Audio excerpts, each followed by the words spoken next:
Hello, Weekend Crafter! Welcome back to the Craft Time Studio. I'm Ange and I love working on my crafts during the weekends. For this weekend, we shall be making some simple, beginner-friendly, Valentine-inspired earrings. I mixed some Valentine colors last week and I wanted to see how they would look when used. As per usual, let us clean our work surface first. I always clean my glass mat with some alcohol and then wipe it down. For this first set of earrings, I'm using some forward-facing hoops. I'm using my leaf cutter with some flower cutters and hoop findings. You'll also need a tissue blade and a small glass mat. First, I will make the leaves. Roll out the teal blue clay into the number 4 setting. I'm punching out 4 leaves and then transferring each leaf onto the small glass mat.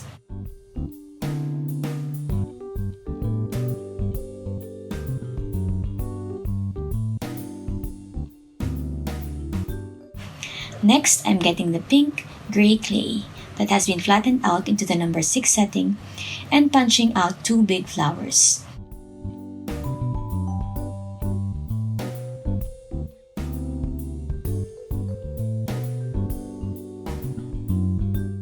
These flowers get cut into heart shapes by leaving only 2 of the leaves.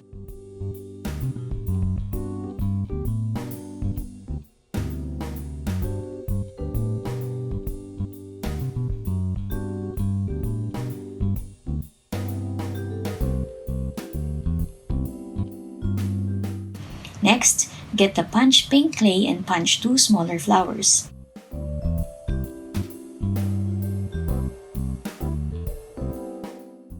Again, cut out the other petals except for 2 to get hearts.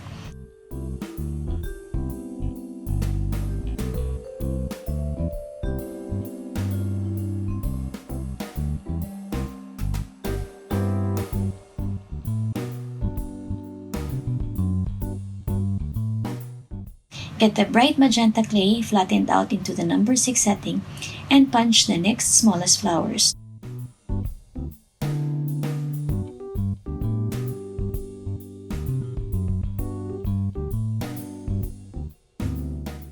Finally, get the peach pink clay and punch the smallest flowers. You may think why I'm not using a heart cutter, because it would be easier. I actually do own some heart cutters, but all of them are too big for the project that I have. I just wanted to show you that you can make different heart sizes simply by repurposing your flower cutters. This way, I don't have to spend too much on different cutters. Now you have all the hearts that you need for this project. The next step is to get your tissue blade. Identify the blunt end of the blade and use this to make the veins on the leaf. Press down the blade at the center of each leaf. Then press the blades down diagonally.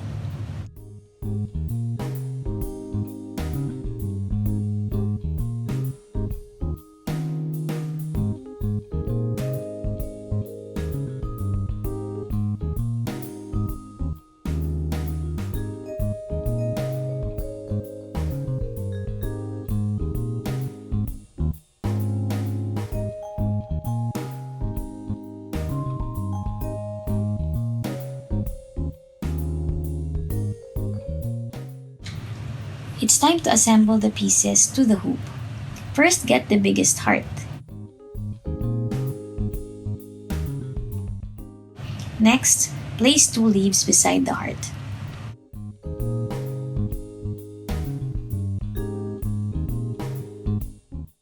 Place the hoop on top of the heart.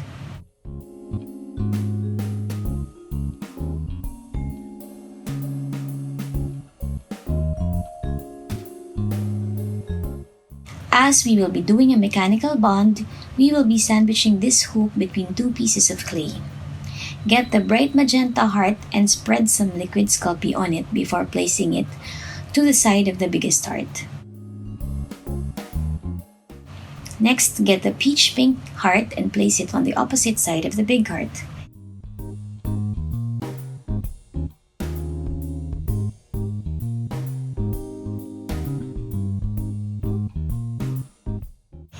Finally, place the punch pink heart at the center.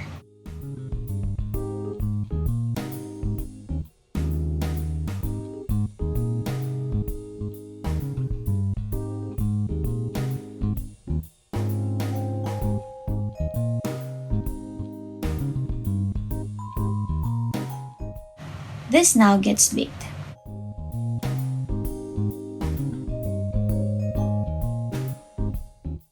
And there you have it, some forward-facing hoops. I also wanted to make a simple set of heart studs with a matching necklace pendant. Roll out the peach pink clay into the number 4 setting and punch 3 flowers using a flower puncher.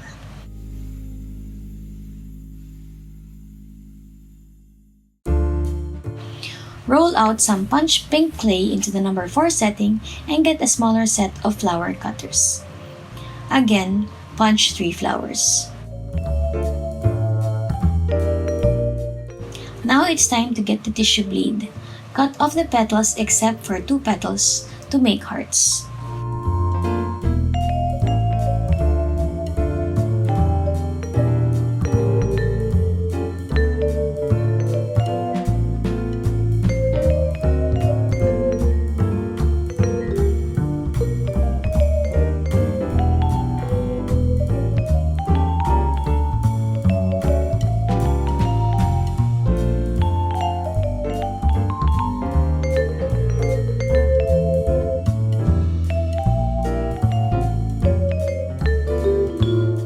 Once you have all the hearts that you will need, it's time to embed the posts. You need a post with a flat top.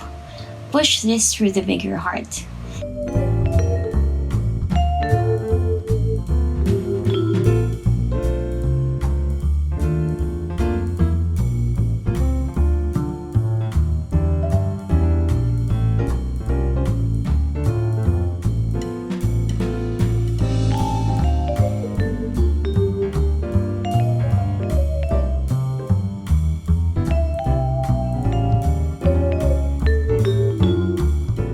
Then place some liquid Sculpey on the smaller heart before placing it on top to sandwich the post.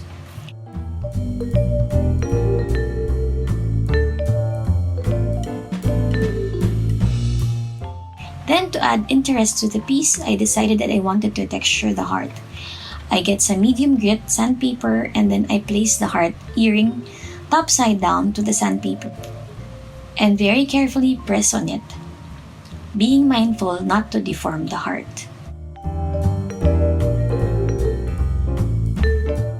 I do the same steps for the next earring piece. Of course, we have to make 2 pairs. I call these simple earrings, but actually, even if they do seem simple, there are still quite a few steps to go through in order to make them, which is why for those of you who sell their earrings, always account for the time that you spend to make something. People who buy your stuff might say, "This is cute, but I can do this without charging too much." The truth of the matter is, people who say this have probably not worked with polymer clay. Because if they did, they would have known that even something that looks simple would have taken time and energy to make.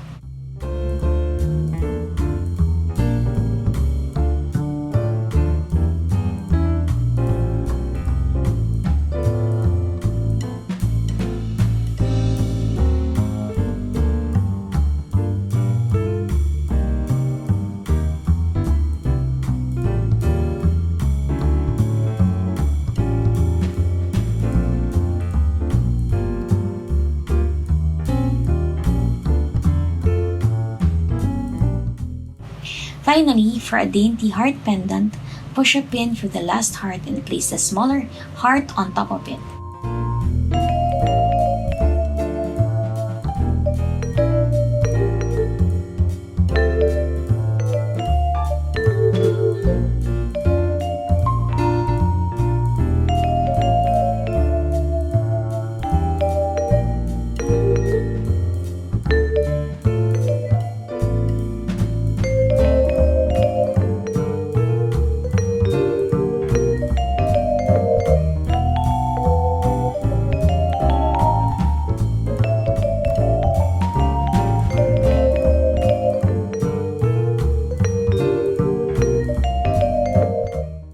This is now good for baking.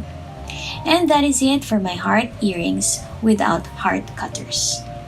I hope that you enjoyed watching this video. If it's your first time here, thank you so much for stopping by. And for the rest of you who follow me already, thank you so much for your support. Have a crafty weekend. Bye!